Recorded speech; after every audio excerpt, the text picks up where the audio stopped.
للفقراء الذين أحصروا في سبيل الله لا يستطيعون ضربا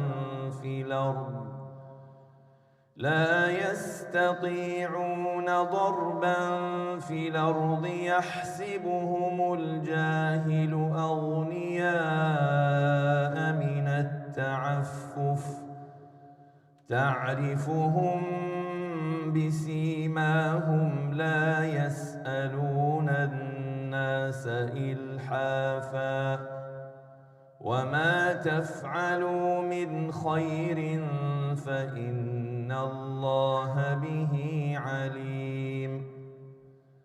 الذين ينفقون أموالهم بالليل والنهار سرا وعلانية فلهم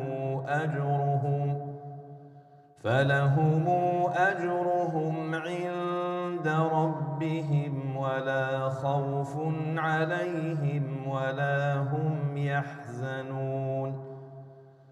الذين يأكلون الربا لا يقومون إلا كما يقوم الذي يتخبطه الشيطان من المس ذلك بأنهم قالوا إنما البيع مثل الربا وأحل الله البيع وحرم الربا فمن جاءه موعظة من ربه فانتهى فله ما سلف وأمره إلى الله ومن عاد فأولئك أصحاب النار هم فيها خالدون.